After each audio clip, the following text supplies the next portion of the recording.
बच्चों, आज की इस वीडियो में आपका बहुत बहुत स्वागत है। मैं आपको व्याकरण का पहला पाठ भाषा और व्याकरण आपको पढ़ाने चल रही हूँ। भाषा पढ़ाने के पहले मैं आपसे कुछ बातचीत करना चाहूँगी कि मनुष्य जो होता है वो एक सामाजिक प्राणी होता है। सामाजिक प्राणी कहने का मतलब कि उसे समाज में रहना पड़ता है, समाज के साथ उठना बैठना पड़ता है, हाव भाव और विचारों को आपस में व्यक्त करना पड़ता है। तो जब तक हम एक दूसरे की भाषा का ज्ञान नहीं होगा तब तक हम विचारों का आदान प्रदान नहीं कर सकते। तो बच्चे के जन्म के साथ ही भाषा का भी जन्म होता है, लेकिन प्रश्न उठता है कि क्या बच्चा बोलते हुए जन्म लेता है, मतलब जन्म के साथ ही बोलने लगता है? तो बिल्कुल नहीं। आपको पता होगा कि मनुष्य का बच्चा तो एक निश्चित समय साल भर के बाद चलना सीखता है और 6 महीने के बाद वो थोड़ा बहुत वर्णों का उच्चारण करता है। तो उसके पास बोलने की क्षमता इतनी जल्दी नहीं आ सकती, लेकिन भाषा तो है, क्योंकि वो उसे भी अपने भावों की अभिव्यक्ति तो करनी है, भले ही उसे अपनी माँ से करनी है। तो भाषा वास्तव में मनुष्य के जीवन के लिए आवश्यक है। वो अपने विचारों को व्यक्त करता है, अपने भावों को व्यक्त करता है। लेकिन प्रश्न उठता है कि क्या एक जन्म लेने वाला बच्चा अपनी भाषा व्यक्त कर सकता है? वो तो बोलना नहीं जानता। तो प्रश्न उठता है कि वो अपनी भाषा कैसे व्यक्त करता है? तो सबसे पहले बच्चे के जन्म के साथ ही ध्वनि जन्म होती है, यानी कि बच्चे के जन्म के साथ ही ध्वनि आती है।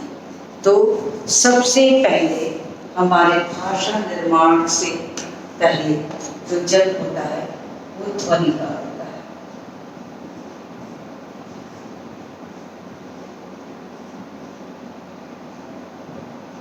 ध्वनि देते हैं, आपको समझा रहे हैं। तो ध्वनि जन्म लेती है। अब ध्वनि में उसका रोना आ जाता है।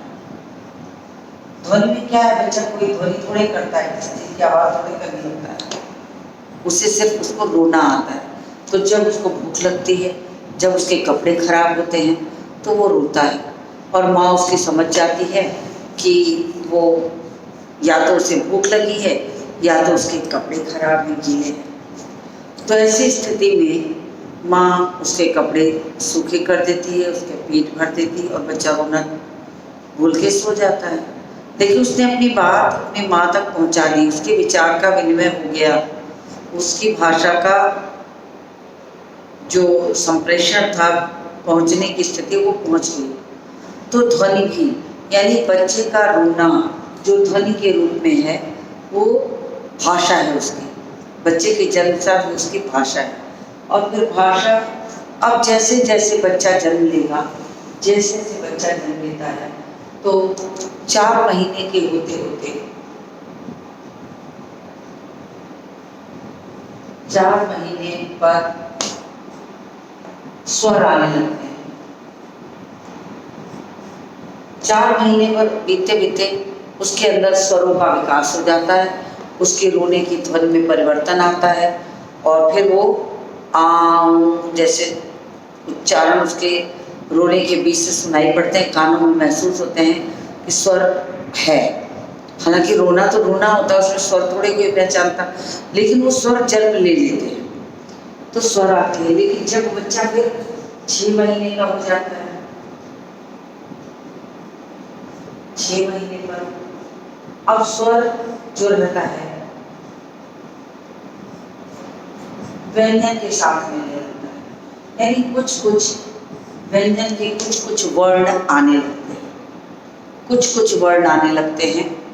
जरूरी सब वर्ण नहीं आएंगे, लेकिन माँ पा पा ये वर्ण सबसे पहले बच्चे के मुंह से निकलते हैं। तो स्वर के साथ अब व्यंजन भी निकलने लगे। अब जब व्यंजन निकलने लगे तो बच्चा तब तक 6 महीने का हो चुका है। फिर 7वें 8वें महीने में वो बच्चा स्वर को व्यंजन के साथ या व्यंजन को स्वर के साथ जोड़ने की कोशिश करता है, लेकिन ये भी आधारित होता है माँ के हाव भाव पर।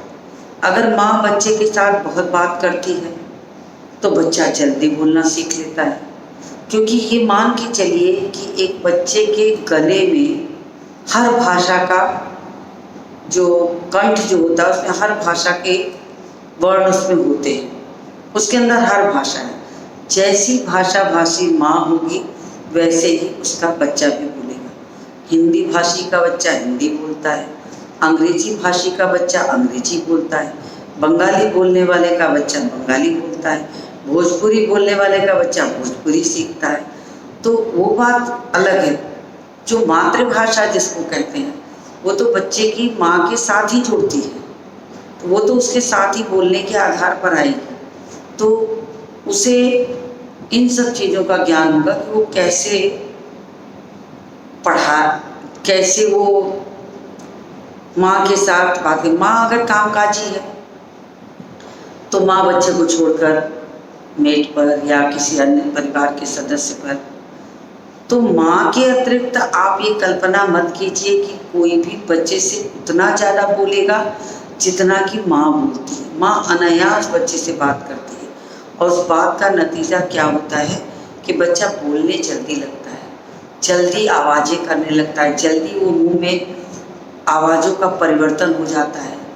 तो जितना ज़्यादा बोलेंगे उतनी जल्दी उसके अंदर विकास हो जाएगा। अब क्या होता है, 6 से 8 महीने में स्वर और व्यंजन उसके मुंह से निकलने लगते हैं। अब वो स्वरों और व्यंजनों को जोड़ना सीख लेता है। 8 से 9वें महीने में वो स्वर बोलने लगता है, या स्वर व्यंजन जोड़ेगा या व्यंजन व्यंजन इसलिए जल्दी जोड़ता है कि बच्चे के मुख से माँ वर्ण जो होता है वो सबसे पहले निकलता है, और माँ वर्ण निकलने के कारण वो सबसे पहले व्यंजन जोड़ने लगता है। स्वर के पश्चात अगर व्यंजन पहले आता है तो मम समान वर्ण है, समान व्यंजन है, लेकिन जोड़ने लगता है। अब इसके जुड़ने के साथ मम है, अम है, बा भी निकलता है। ये सारे वर्ण निकलने लगते हैं। तो जब ये सारे वर्ण निकलने लगते हैं तो बच्चे के अंदर से शब्द कुछ आ जाते हैं, माँ आ जाता है, पप आ जाता है। और प्रायः मैंने देखा है कि बच्चों के मुंह पर अगर आप आवाज़ करिए तो उनके वर्णों का उच्चारण जल्दी से स्पष्ट होने लगता है। तो ये भी बहुत बड़ी चीज़ है। तो उन्हें बोलने के लिए ये सब चीज़ें जो होती हैं सहारा देती हैं। तो स्वर और व्यंजन का जन्म हो गया। अब जब स्वर और व्यंजन मिल गए तब बच्चा जब 1 साल के आसपास हो जाता है या 1 साल से ऊपर होने लगता है तब वो एक एक शब्द बोलने लगता है। अब यहाँ वर्ण बन गया, वर्ण आ गया। अब वर्णों का मेल हो गया, वर्णों का मेल हो गया तो धीरे धीरे क्या हुआ, शब्द बन गए। शब्द पर हम आ गए, शब्द बन गया। अब शब्द बच्चा क्या करेगा, जैसे 1 से 1.5 साल का होगा वो एक शब्द को दूसरे शब्द से जोड़ने की कोशिश करेगा, जैसा कि वो माँ के साथ सीखता है। हमें दो, हमें चाहिए, लेंगे, हमें दो, ऐसे तमाम छोटे छोटे शब्द, हम भी। तो इस तरीके से कुछ इशारे से कुछ शब्दों को, एक एक दो शब्दों को वो जोड़ने लगता है। अब शब्द जुड़ते जुड़ते परिवर्तित होकर छोटे छोटे वाक्य बनने लगते हैं।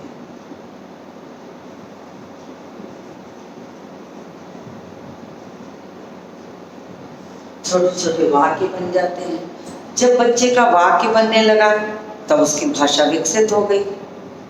अब भाषा विकसित हो गई तो अब वाक्य से भाषा का नाम आ गया। तो मतलब यहाँ तक पहुँचने का जो क्रम था वो शुरू हुआ था ध्वनि से, और ध्वनि से हम भाषा तक आए। ये चीज़ शुरू होते होते यहाँ तक आ जाती है, लेकिन क्रमशः तरीके से समय के अंतराल के साथ साथ वो इस तरह की जो चीज़ें हैं वो सीखता है। तो इस तरीके से उसने बोलना सीखा। अब उसकी भाषा आ गई उसके पास। अब प्रश्न उठता है कि भाषा क्या है। अब आप समझ लीजिए कि भाषा क्या है। जो हम सोच रहे हैं, आपसे बोल रहे हैं और आप सुन रहे हैं, ये मेरी भाषा है। भाषा क्या है? अगर मेरे पास भाषा नहीं होगी तो हम अपनी बात आप तक रख नहीं सकते, और आपके पास नहीं हुई तो आप अपनी बात मेरे तक नहीं रख सकते। तो फिर भाषा का विकास कहाँ से होगा? तो प्रश्न उठता है कि भाषा क्या है। इतनी चीज़ आपको समझ में आ गई होगी। अब मैं इसको रब कर दे रही हूँ और भाषा की परिभाषा लिखती हूँ।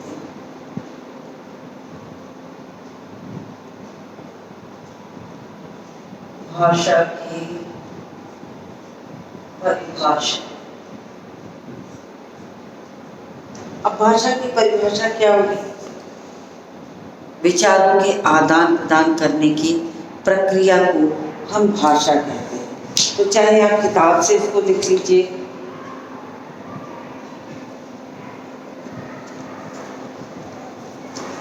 तो मैं लिख ही देती हूँ। अपने मन के भावों और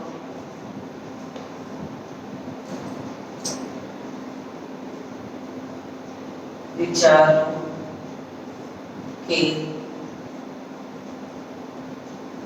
आदान प्रदान की प्रक्रिया को भाषा कहते हैं। अब आपकी परिभाषा हो गई कि अपने मन के भावों और विचारों के आदान प्रदान करने की प्रक्रिया को भाषा कहते हैं।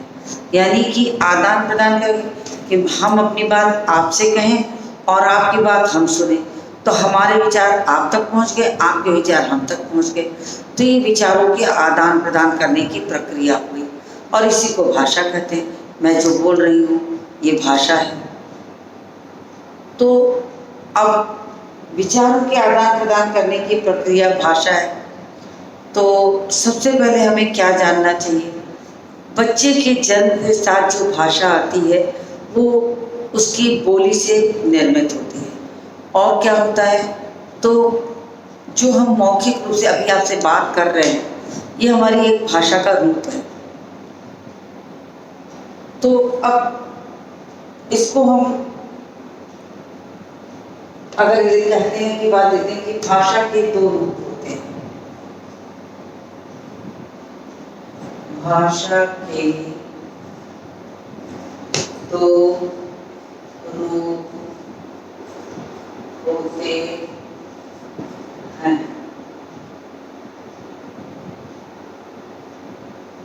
भाषा के दो रूप होते हैं। पहला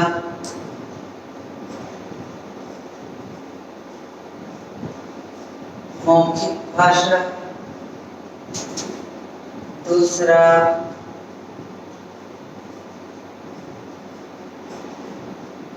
लिखित भाषा। अब सबसे पहले बच्चा जो होता है वो मौखिक भाषा, ये जन्मजात गुण है। पहले उसके अंदर मौखिक भाषा आएगी। कैसे? कि बच्चा जब ध्वनि किया तो ध्वनियाँ वर्ण में परिवर्तित हुई, वर्णों में स्वर आए, व्यंजन आए, फिर व्यंजन से स्वर और व्यंजन मिलने लगे, वर्णों से मिलकर शब्द बने और शब्दों से फिर एक शब्द वाक्य में परिवर्तित हुआ और फिर वाक्य से हमारी भाषा बन गई। बच्चे ने अपनी माँ से कह लिया मुझे भूख लगी है, मुझे दूध दो, मुझे खिलौने चाहिए। वो इस तरीके से अपनी बात को कहने लगता है। तो होता क्या है कि सबसे पहले बच्चा सिर्फ बोल कर ही सारी चीज़ें सीखता है, बोल कर सीखा जाता है। ये जन्मजात गुण है। बोलकर सीखना एक जन्मजात गुण है, और जन्मजात गुण होने के कारण सबसे पहले मौखिक भाषा। तो पहले हेडिंग डालिए,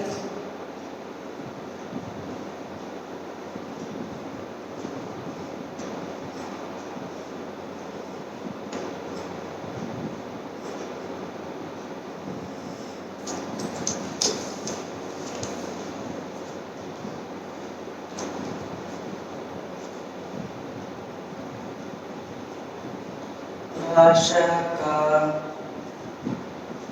वह रूप जिसमें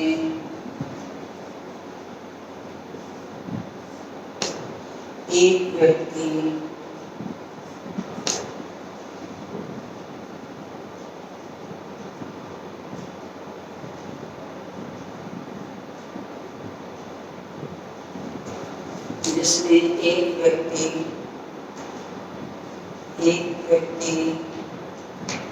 बोलकर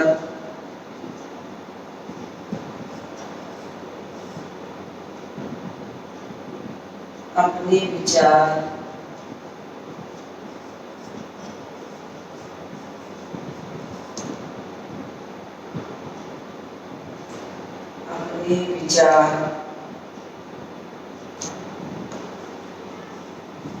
प्रकट करता है और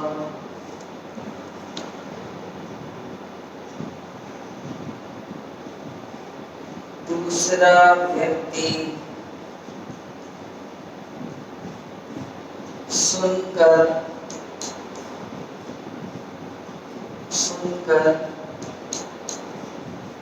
समझता है, उसे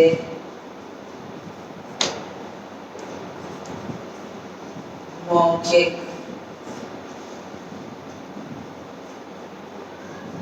भाषा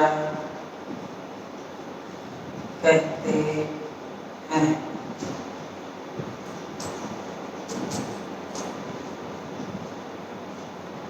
इसे मौखिक भाषा कहते हैं। जैसे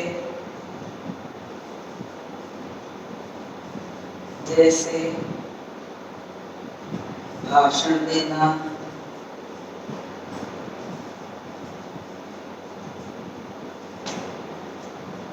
कहानी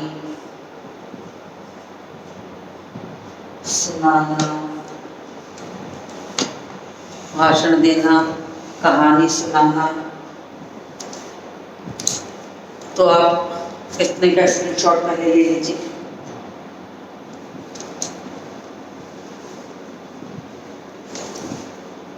स्क्रीनशॉट ले लीजिए, मैं इसको रब करूंगी। तो मौखिक भाषा क्या है? जब तक आप स्क्रीनशॉट ले रहे हैं तब तक मैं ओरली आपको समझा दूँ। मौखिक भाषा ये है कि जिसमें हम अपने विचारों को बोलकर दूसरों पर प्रकट करते हैं। हम अपने विचारों को बोलकर दूसरों पर प्रकट करते हैं, उसे हम मौखिक भाषा कहते हैं।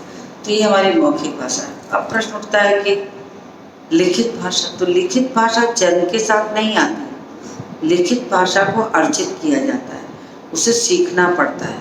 जब बच्चा 2.5 से 3 साल का हो जाता है तब माँ उसे बोली गई भाषा को लिखने के लिए प्रेरित करती है, सिखाती है, सीखना पड़ता है, तब वो जाके आती है। तो मौखिक भाषा का स्क्रीनशॉट ले लीजिए, मैं बिल्कुल किनारे हूँ।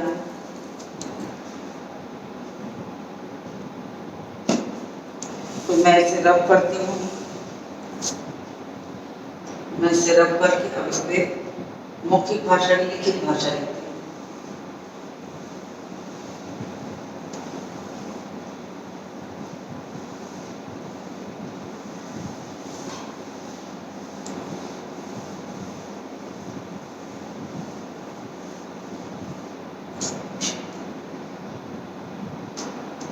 दूसरा है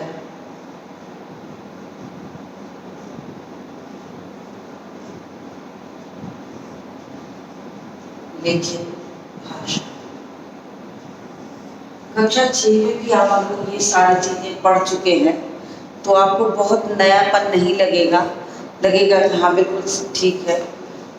तो जब हम अपने बोले वाले भाव और विचारों को लिख कर प्रकट करें, अब लिख कर क्या प्रकट करें कि मान लीजिए हम आपसे मोबाइल लेकर फ़ोन पर बात करते हैं, हाल चाल पूछते हैं, तो वो तो हमारी मौखिक भाषा हो गई, क्योंकि हम से बोल रहे हैं और अगला व्यक्ति सुन रहा है। लेकिन अगर हमारे पास फ़ोन नहीं है, मोबाइल नहीं है, तो हम अब क्या करते हैं कि अपने नज़दीकी लोगों को चिट्ठी भेजते हैं, पत्र भेजते हैं। अब हम अपने मन में जो बात सोच रहे हैं, जो हमारे अंदर का विचार है, उसको हम पत्र पर लिख रहे हैं। तो पत्र पर लिखने की जो है वो हमारी लिखित भाषा हो गई, यानी कि बोले गए विचारों को जब हम लिख करके प्रकट करते हैं तो वो लिखित भाषा हो गई। तो ये है, तो मैं इसको अब लिख कर आपको समझा देती हूँ।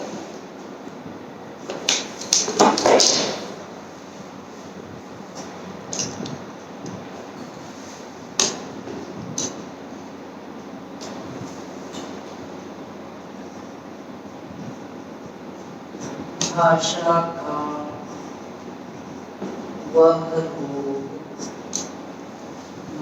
का वह रूप जिसमें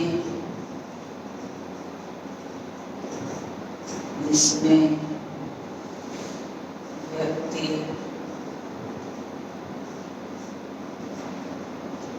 अपने विचारों को लिख कर प्रकट करता है, उसे लिखित भाषा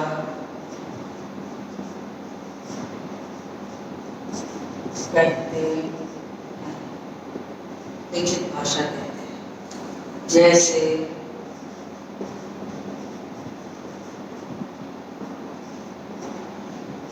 पत्र लिखना,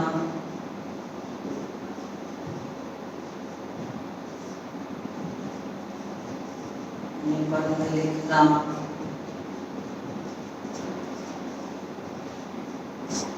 पत्र लिखना, निबंध लिखना,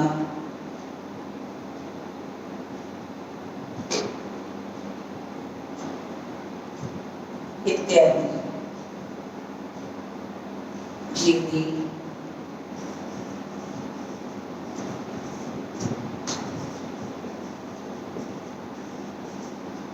तो हो गया। अब भाषा के मौखिक और लिखित रूप दोनों हो गए। अब ये बताइए कि अगर आपसे प्रश्न पूछा जाए कि भाषा का मूल रूप क्या है, तो आप ये जान लीजिए कि भाषा का मूल रूप तो मौखिक है, लेकिन भाषा का स्थायी रूप कौन सा है? दो प्रश्न बनते हैं यहाँ पर, भाषा का मूल रूप क्या है और भाषा का स्थायी रूप क्या है। तो भाषा का मूल रूप तो है मौखिक भाषा, जो जन्म के साथ स्वतः जन्म लेती है और उसी में हम बोलना सीखते हैं, लेकिन स्थायी नहीं है। अभी मैं आपसे जो बातें कर रही हूँ, अगर उस बात को 5, 7, 10 मिनट के बाद मुझसे पूछा जाए कि इतने बज के इतने मिनट पे आपने क्या कहा था, मुझे नहीं पता, कहीं मेरे पास उसका सब नहीं है। अब आजकल तो रिकॉर्डिंग होती है, बता सकता है कोई, लेकिन रिकॉर्डिंग तो अलग चीज़ हो गई। मुझे मौखिक रूप से नहीं याद रहेगा कि मैंने अभी इससे 2 लाइन पहले क्या बोला था। देखिए, अगर एक कागज पर मैंने, जैसे यहाँ बोर्ड पर मैं जो आपसे बात कर रही हूँ मेरी मौखिक भाषा है, और जो ये बोर्ड पे लिख दे रही हूँ मेरी लिखित भाषा हो गई। जिस बात को मैं आपसे इतनी देर से समझा रही हूँ, जब उसी भाषा को, उसी चीज़ को मैंने यहाँ बोर्ड पर लिख दिया, तो मेरी ये लिखित भाषा हो गई। जो मैं आपसे बात कर रही हूँ मेरी मौखिक भाषा हो गई। तो आप आराम से समझ सकते हैं मौखिक भाषा और लिखित भाषा का। मेरी आपसे बातचीत करना जो है मौखिक भाषा है, और बोर्ड पर लिखना लिखित भाषा है, लेकिन हमारी मौखिक भाषा मूल रूप है, भाषा का मूल रूप है और ये अर्जित रूप है। ये आप सीखते हैं नर्सरी में जब बच्चा आता है तो उसे उंगली पकड़कर पेन या पेंसिल लेकर के कागज पर छोटी छोटी गोलियां, लकीर, आड़ी तिरछी सिखाना पड़ता है। फिर हम उसे सिखाते हैं कि क कैसे बनेगा, अ कैसे बनेगा। तो ये सारी चीज़ें ऐसे नहीं आती, सीखना पड़ता है, मगर स्थायी है। आप किसी भी पत्र को 20 साल, 25 साल, 50 साल पहले के पत्र को संभाल कर रख सकते हैं। भाषा को संभाल के नहीं रखा जा सकता। भाषा को व्यक्त किया गया और पल भर में आप अगली 2 लाइन के पहले की कही बात पूछेंगे तो मैं नहीं बता पाऊंगी कि मैंने अभी आपसे क्या कहा था। तो वो मूल रूप है, ये स्थायी रूप है। तो भाषा के दोनों तत्वों को आपको अच्छे से जानना चाहिए। तो अगर आपको प्रश्न पूछा है कि भाषा के कितने रूप हैं, तो आप कहेंगे भाषा के 2 रूप हैं, मौखिक और लिखित। मौखिक भाषा उसका स्थायी रूप है, मौखिक भाषा उसका मूल रूप है और लिखित भाषा उसका स्थायी रूप है। तो इतनी बात आपने जान ली। अब बोली और लिपि भी इसी का एक हिस्सा है, जो मैं आपको बता दूं कि बोली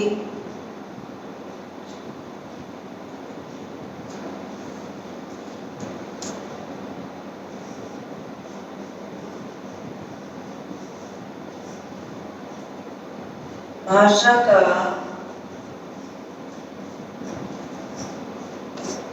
मौखिक रूप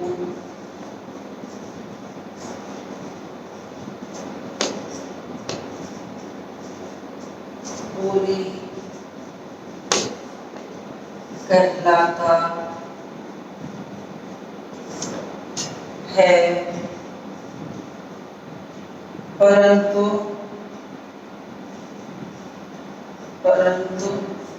यह सीमित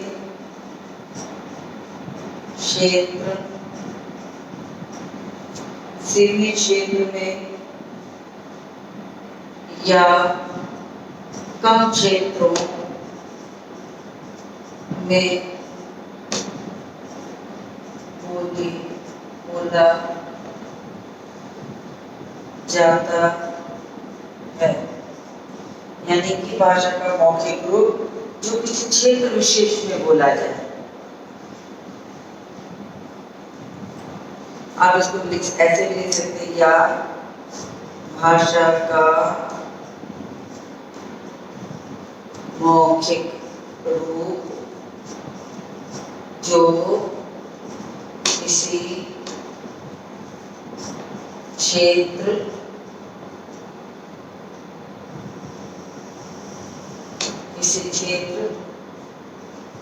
विशेष में बोला जाए,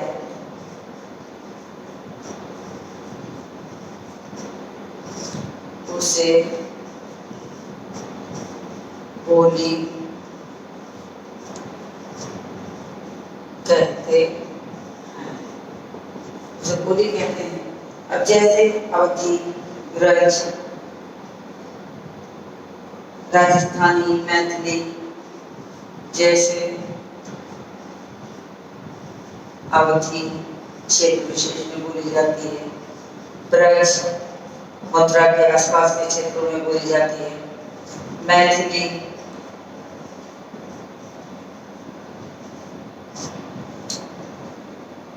मैथिल प्रदेश के आसपास बोली जाती है। राजस्थानी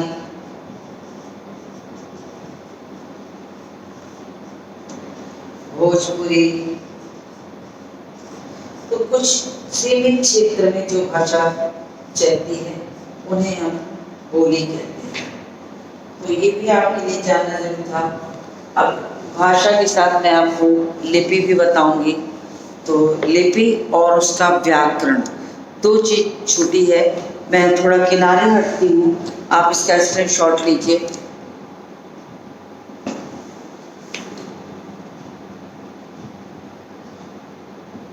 तो इतनी बात आपके समझ में आ गई होगी कि भाषा किसे कहते हैं और उसके कितने रूप होते हैं। स्क्रीनशॉट आपने ले लिया होगा।